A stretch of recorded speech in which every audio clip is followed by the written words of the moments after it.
berbuat sombong, maka Allah Subhanahu wa taala akan merendahkannya pada hari kiamat. Ya, satu ketika Muhammad bin Wasi' melihat anaknya bertingkah sombong.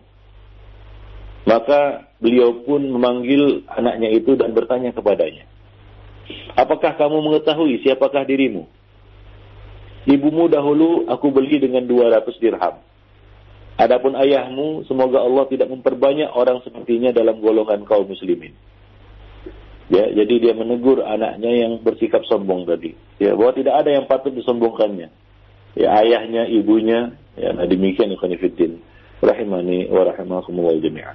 Ya, Ibnu Auf mengatakan, aku heran dengan orang yang bangga dengan rupanya, ya, dengan wajahnya. Padahal kemarin dia hanyalah sperma yang menjijikkan. Setelah rupanya bagus, setelah wajahnya bagus, ya, besok jadi bangkai busuk di dalam kuburan. Nah demikian ikhwan fillah rahimani wa rahimakumullah jami'an. Baik. Jadi Ibnu Qayyim al-Jauziyah mengatakan, ya, fondasi kekafiran itu ada 4. Fondasi kekafiran itu ada 4. Itu ada 4 yang melandasi kekafiran. Yaitu 1, takabbur. Ya, takabbur, kesombongan. Yang kedua, dengki, hasad. Yang ketiga, al-ghadab, marah. Dan yang keempat, ittiba'u syahwat, selalu mengikuti syahwat. Itulah dia 4 yang melandasi kekafiran, ya, yang melandasi kekufuran. Demikian. Mutarif bin Abdullah, ya, meriwayatkan bahwa ia melihat Muhallab bertingkah sombong, ya, dengan pakaian jubah sutranya yang dikenakannya. Maka Mutarif berkata kepadanya, "Wahai hamba Allah, ya ibadallah, ini adalah tingkah yang dibenci oleh Allah dan Rasulnya." Maka Muhallab berkata, "Apakah kamu mengenalku?" Maka Mutarif mengatakan, "Ya, aku mengenalmu. Awalmu adalah sperma yang menjijikkan. Akhirmu adalah bangkai yang membusuk, yang bau. Dan di antara keduanya kamu membawa tinja kemana-mana." Maka mendengar itu Muhallab pergi dan meninggalkan segala tingkah sombongnya. Ya khonifuddin, a'azani Allah wa iyyakum jami'an. Maka salah seorang ulama mengatakan, tawaduk yang dilakukan setiap makhluk merupakan hal yang bagus. Dan jika dilakukan oleh orang-orang kaya, merupakan hal yang lebih bagus lagi. Ya, tawaduk itu adalah suatu sifat yang terpuji, suatu perkara yang bagus. Dan jika dilakukan oleh orang-orang yang kaya, memiliki kelebihan, ya, seorang ulama, seorang yang berharta, seorang yang berkuasa, raja yang tawaduk, nah ini lebih bagus lagi. Ya, karena dia memiliki sesuatu yang sebenarnya bisa dia sombongkan, tapi dia kalahkan itu dengan sifat tawaduknya. Kemudian dikatakan takabur adalah suatu yang buruk. Ya, takabur adalah suatu yang buruk. Dan yang lebih buruk lagi adalah takabur yang dilakukan oleh orang-orang yang fakir. Ya, takabur yang jika dilakukan oleh orang-orang yang fakir yang miskin, ini merupakan hal yang lebih buruk lagi. Ya, sebagaimana sabda Rasulullah Sallallahu Alaihi Wasallam yang kita bacakan tadi, ya, bahwa salah satu di antara yang dia tidak diajak bicara oleh Allah pada hari kiamat, tidak akan dibersihkan dari dosa, dan Allah tidak akan melihat mereka, dan bagi mereka azab yang pedih adalah a'ilun mustakbir, orang miskin yang sombong, sudah miskin dan dia berlaku sombong pula. Ya, sudah miskin dia berlaku sombong pula. Nah demikian ikhwan fillah rahimani wa rahimakumullah jami'an. Baik. Nah, jadi ikhwan fillah, Muhammad bin Hasan bin Ali pernah berkata, ya, tidak ada takabur yang masuk ke dalam hati seorang kecuali akalnya akan berkurang sesuai dengan kadar takabur yang masuk ke dalam dirinya, baik banyak maupun sedikit. Jadi orang yang takabur ini akan berkurang ilmunya sebenarnya, ikhwan fillah. Dia akan berkurang ilmu seseorang sesuai dengan, ya, sifat takabur yang ada di dalam dirinya. Ya, bagaimanapun dia belajar ilmu, ya, setinggi langit, tapi kalau dia terus menanamkan sifat takabur di dalam hatinya, maka ilmu itu akan melebur, ya, akan mencair sekadar kesombongan yang masuk ke dalam dirinya itu. Ikhwan fillah, a'azani Allah wa iyyakum jami'an. Maka hendaklah kita meninggalkan ya sifat takabur ini, ya sifat takabur ini. Al-Ghazali mengatakan ya, di dalam kitabnya bahwa kunci kebahagiaan adalah kesadaran dan kebijaksanaan. Ya, menjadi orang yang selalu sadar, awas, waspada, dan bijaksana. Sedangkan sumber kesengsaraan adalah sifat takabur dan sukalalai. Tidak ada nikmat Allah yang paling besar yang diberikan kepada hamba selain nikmat iman dan ilmu. Dan tidak ada jalan untuk mendapatkannya kecuali dada yang lapang, yang dipenuhi dengan cahaya ilmu. Tidak ada kesengsaraan yang lebih besar daripada kufur dan maksiat. Dan tidak ada jalan kepadanya kecuali hati yang buta ya, dan gelap dengan kebodohan. Orang yang bijak adalah orang yang telah dikehendaki Allah untuk untuk memperoleh petunjuknya, sehingga hati mereka terbuka untuk menjalankan ajaran-ajaran Islam. Dan orang yang takabur adalah orang yang dikehendaki Allah untuk sesat. Dadanya sempit dan susah ya dengan pandangannya tidak terbuka dan susah untuk menerima nasihat. Nah, itu penyakit orang yang sombong. Ia terhalang dari nasihat.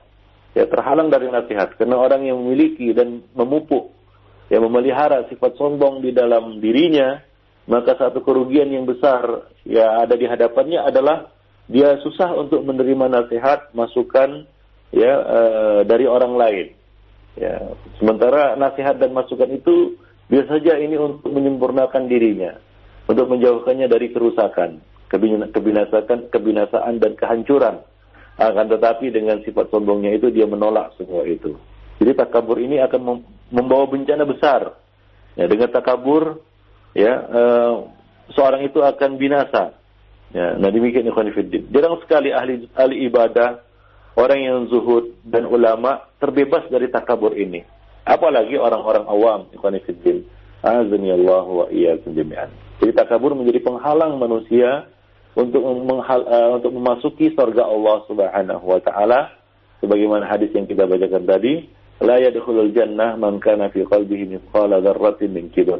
Tidak akan masuk surga orang yang di dalam hatinya terdapat sebesar biji dzarrah dari kesombongan. Ikhwan fillah rahimani wa rahimakumullah jami'an.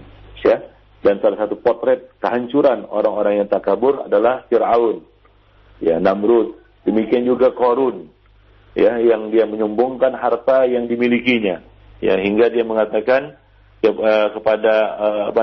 berkata dengan sombongnya, innama utituhu ala ilmin indi. Ya, innama utituhu ala ilmin indi. Sungguhnya aku memiliki semua kekayaan ini karena ilmu yang aku miliki. Ya, ilmu yang aku miliki. Dan Allah berkata kepadanya, awalam ya'lam anna Allah qad ahlaka min qablihi minal qurun man huwa asyaddu minhum quwwatan wa aktsaru jam'a. Tidakkah dia tahu, tidakkah si Qarun itu tahu, ya, bahwasanya Allah Subhanahu wa taala sungguh telah membinasakan umat-umat sebelumnya yang lebih kuat daripadanya dan lebih banyak mengumpulkan harta daripadanya. Nah, demikian ikhwan fillah rahimani wa rahimakumullah jami'an. Jadi itu Allah Subhanahu wa taala mengadabnya dan balasnya dengan kehinaan, yaitu Allah Subhanahu wa taala mengatakan faqasafna bihi wa bidarihil arda fama kana lahu min fi'atin yansurunahu min dunillah wa ma kana minal muntasirin. Ya, Allah Subhanahu wa taala menenggelamkannya, ya, maka kami benamkanlah Qarun bersama rumahnya ke dalam bumi, maka tidak ada baginya satu golongan pun yang dapat menolongnya ya terhadap azab Allah Subhanahu wa taala, dan tidaklah dia termasuk orang-orang yang dapat membela dirinya sendiri. Nah, demikian ikhwan fillah, a'azzani Allah wa iyyakum jami'an. Ini merupakan potret kehancuran orang-orang yang takabur, orang-orang yang takabur. Dan akibat dari takabur itu sangat banyak ikhwan fillah. Rahimani wa rahimakumullah jami'an. Di antaranya adalah Allah Subhanahu wa taala mengharamkan cintanya bagi orang-orang yang takabur.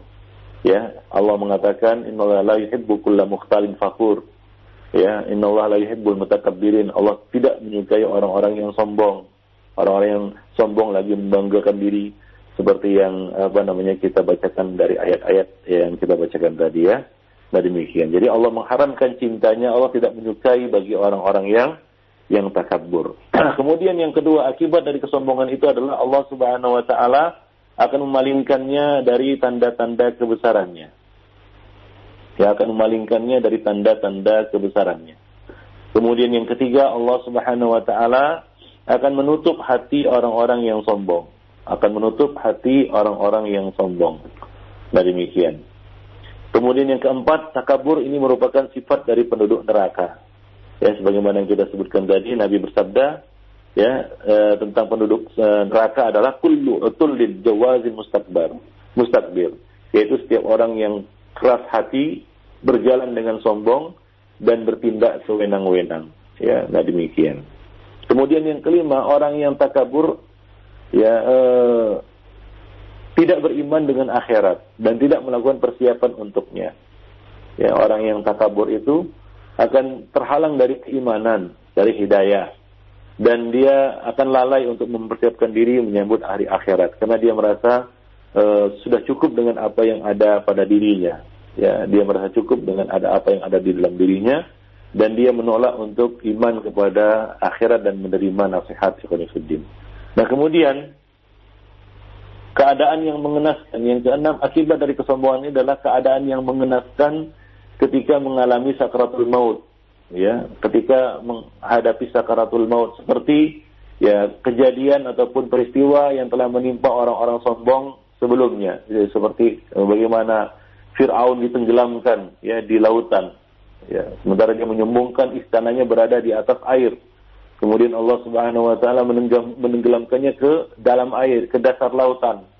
Ya, ini akibat, ya, keadaan mengenaskan bagi orang-orang yang sombong ketika mengalami sakaratul maut. Demikian juga Qarun yang membanggakan hartanya, istananya, kemudian Allah Subhanahu wa taala menenggelamkannya ke dasar bumi. Ya, ini adalah contoh keadaan yang mengenaskan bagi orang-orang yang sombong ketika mengalami sakaratul maut. Nah, demikian. Kemudian pintu-pintu langit tidak dibukakan bagi orang-orang yang sombong. Allah Subhanahu wa taala akan menirai, ya, pintu langit darinya. Allah Subhanahu wa taala akan menirai pintu langit darinya hingga doanya juga tidak naik kepada Allah Subhanahu wa taala. Nah, itulah dia beberapa di antara akibat dari kesombongan. Ikhwani fiddin, azani Allah wa iyyakum jami'an. Nah, maka dari itu hendaklah kita menjauhi, ya, sifat sombong ini, sifat yang sangat tercela, sifat yang membawa kita kepada kehancuran di dunia maupun di akhirat. Dan lebih dari itu, kesombongan itu merupakan salah satu di antara dosa besar yang bisa mengakibatkan pelakunya masuk ke dalam neraka. Demikian saja ikhwan fillah, ya, penjelasan berkaitan dengan dosa besar yang ke-17 ini, yaitu al-kibar, kesombongan. Nah, maaf, aku qouli hadza wa astaghfirullah li wa lakum wa lisal muslimin innahu huwal ghafurur rahim. Syukran jazakallahu khair wa barakallahu fiik para Ustaz. Dan demikian ikhwatal iman a'azanillahu yakum, pembahasan yang disampaikan oleh Ustaz Abu Ihsan Al-Maidani hafizahullah ta'ala dari pembahasan Al-Kabair, yaitu dosa-dosa besar yang ke-17, yaitu Al-Kibar, kesombongan, dan mudah-mudahan kita dapat menjauhi dan terhindar dari dosa besar tersebut. Dan selanjutnya akan kami buka sesi tanya jawab, dan untuk kesempatan pagi ini kami mohon maaf akan kami ajukan pertanyaan yang hanya melalui pesan singkat saja Ustaz, ya. Yang pertama Ustaz, ada beberapa pertanyaan senada dari beberapa pertanyaan yang masuk di pesan singkat kami, yaitu Ustaz, apakah berbangga dengan apa yang ada dalam diri kita, yaitu kita di atas sunnah dan kita melakukan syariat Islam secara hak, merupakan suatu kesombongan juga Ustaz? Silahkan. Ya, ikhwan fillah azani Allah wa iyyakum jami'an. Pada dasarnya berbangga-bangga itu tidak baik dan hanya mendatangkan kerusakan, ikhwan fillah. Jadi hendaklah kita, ya, bersikap bersahaja dan tidak membanggakan diri, ya. Nikmat yang Allah Subhanahu wa taala berikan kepada kita, kita gunakan sebaik-baiknya untuk lebih mendekatkan diri kita kepada Allah Subhanahu wa taala dan menyayangi sesama. Maka dari itu ikhwan fillah, Ahlus Sunnah wal Jamaah itu dikenali dengan sifat mereka, yaitu a'lamun nasi bil haq wa arhamuhum bil khalq. Orang yang paling mengetahui kebenaran, dia tahu hidayah itu, dia mengenali hidayah itu, ya dia mengenali sunnah dan dia berada di atas sunnah, dan dia arhamun nasi bil khalqi, orang yang paling sayang kepada manusia, ya orang yang paling sayang kepada manusia. Ya kita bangga kita berada di atas Islam, kita bangga kita berada di atas sunnah, tapi tidak untuk membanggakan diri kepada orang lain, hingga muncullah di sini benih-benih kesombongan, ya dan ya lebih cenderung kepada ya merendahkan orang lain. Akhirnya ya jauhlah kita dari sikap arhamun nasi bil khalqi, menyayangi orang lain. Nah, kita memiliki hidayah, kita mengetahui hidayah, kita berada di atas hidayah, seharusnya kita bersikap santun dan sayang kepada orang-orang yang belum beruntung mendapatkan hidayah kepada sunnah. Ya, kita menyayangi mereka dalam arti kata kita menuntun dan membimbing tangan mereka supaya mereka juga mendapatkan nikmat ini. Ya, sebagaimana seorang yang kaya, dia mengucapkan alhamdulillah atas kekayaannya, ya dia bersyukur atas kekayaannya itu dan membantu sesama, bukan membanggakan diri dengan kekayaannya itu. Ya, dia bisa jadi bangga dengan kekayaan. Ya, dia bangga dia telah berhasil, namun janganlah dia membanggakan diri dan congkak, angkuh, kemudian dia sombong dengan kekayaan tersebut. Justru sebaliknya, hendaknya kekayaan itu dia gunakan untuk membantu yang kurang beruntung. Wa fi amwalihim haqqun lis-sa'ili wal mahrum. Dan pada harta mereka terdapat hak bagi orang-orang yang meminta maupun yang tidak meminta.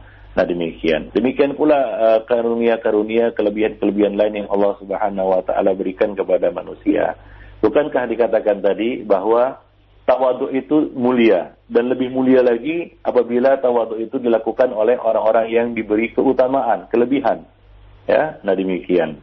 Nah, sombong itu hina, dan lebih hina lagi apabila dilakukan oleh orang-orang yang kekurangan, orang yang tidak memiliki sesuatu untuk disombongkan. Maka ikhwati fiddin, janganlah kita suka membanggakan diri. Boleh jadi fitnah datang dari arah situ. Ya, karena kita suka membanggakan diri, Allah Subhanahu wa taala menimpakan ya kepada diri kita fitnah melalui pintu itu.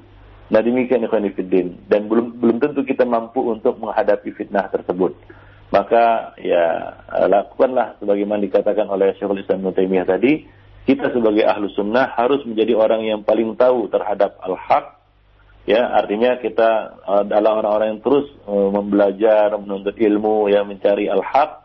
Ya, karena kitalah yang yang dipilih oleh Allah Subhanahu wa taala, termasuk orang-orang yang dipilih oleh Allah Subhanahu wa taala untuk menerima hidayah ini.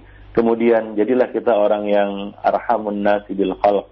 Ya, orang yang paling sayang kepada manusia. Dalam arti kata, kita berbagi hidayah ini kepada mereka, berusaha untuk agar mereka juga mencicipi kenikmatan yang kita cicipi, kenikmatan yang kita rasakan. Kita nikmat berada di atas sunnah, dan kita ingin saudara-saudara kita yang lainnya juga mencicipi nikmat berada di atas sunnah tersebut. Wallahu a'lam bishawab. Ya, terima kasih jazakallahu Ustaz. Dan mohon maaf Ustaz, dikarenakan waktu sudah habis Ustaz, mungkin hanya satu pertanyaan saja yang dapat kami ajukan dan satu penutup yang akan disampaikan oleh antum. Fadhal Ustaz, silakan. Ya, ikhwani fiddin, azani Allahu jami'an. Sebagai kesimpulan dari apa yang kita bahas pada hari ini, yang pertama pada hari ini kita membahas tentang sifat dosa besar. Salah satu dosa besar yaitu al-kibr, sombong. Ya, sombong, ujub terhadap diri sendiri, membanggakan diri, ya baik itu dengan nasab, harta atau ilmu, ya termasuk ya satu perbuatan tercela, ya bahkan bisa menjurus kepada satu perbuatan dosa besar dan bisa menimbulkan mendapat kemurkaan dan siksaan dari Allah Subhanahu wa taala dunia sebelum di akhirat nanti. Nah, kemudian ikhwan fillah, kita tadi jelaskan bahwasanya di antara bentuk-bentuk kesombongan tadi adalah sombong kepada Allah Subhanahu wa taala, sombong kepada Rasulullah, yaitu sombong kepada sunnah beliau, yaitu tidak mau ikut dan tidak mau tunduk kepada sunnah beliau, dan sombong terhadap sesama manusia. Kemudian hakikat sombong itu tadi Nabi telah menjelaskan bahwa sombong itu adalah batarul haq wa ghamtun nas. Sombong itu hakikatnya adalah merendahkan orang lain dan menolak kebenaran. Itulah hakikat dari kesombongan. Kemudian sombong itu ada tanda-tandanya. Ada tanda berupa sikap dan perbuatan. Ya seperti berjalan yatabakhtar, berjalan dengan gaya jalan yang sombong, berbicara dengan gaya bicara yang sombong. Ini tanda-tanda kesombongan, ya berupa sikap dan perilaku. Nah, ada ya sombong dalam bentuk ya penampilan lahiriah seperti memakai baju kesombongan, ya, dan isbal. Salah satu tanda kesombongan itu adalah isbal, yaitu memanjangkan kain di bawah mata kaki. Nah, ini adalah tanda-tanda indikasi kesombongan. Maka dari itu khonifuddin azani Allah wa iyyakum jami'an, hendaklah seorang muslim dan mukmin itu ya memelihara diri dari sifat-sifat sombong ini dan menjauhkan dirinya dari segala macam perkara-perkara yang bisa membuatnya menjadi orang yang sombong, serta sebaliknya hendaklah dia ya menanamkan sifat tawadhu, ya memelihara sifat tawadhu pada dirinya. Ya, Nabi tadi mengatakan, ya innallaha auha ilayya an tawadhu. Sungguhnya Allah mewahyukan kepadaku agar kalian bersikap tawadhu. Ya, dan tawadhu ini adalah salah satu cara untuk mengatasi kesombongan. Dan selalu ingat bahwa tidak ada satupun yang berhak kita sombongkan. Ya, karena semua yang kita miliki ini berasal dari Allah. Ya, ketampanan kita itu dari Allah Subhanahu wa taala dan tidak pantas kita banggakan dan kita sombongkan. Karena suatu hari kelak ia akan hilang dan rusak. Ya, demikian juga kita harus ingat asal usul kita. Kita adalah berasal dari air mani yang menjijikkan. Kemudian dia akan menjadi bangkai. Nah, begitulah dia manusia, ya. Nah, demikian. Jadi tidak ada yang patut dia sombongkan. Kemudian juga sombong itu adalah rida dan selendang Allah Subhanahu wa taala. Allah mengancam, barang siapa manaza'ani azabtuhu. Barang siapa yang merampas ya selendang Allah ini, maka Allah Subhanahu wa taala akan mengadabnya. Allah akan menyiksanya. Demikianlah, mudah-mudahan ini bermanfaat bagi diri saya ya dan bagi para pendengar yang berbahagia. Semoga Allah Subhanahu wa taala menjauhkan kita semua dari penyakit sombong. Aku qouli hadza wa astaghfirullah li wa lakum wa li sairil muslimin innahu huwal ghafurur rahim.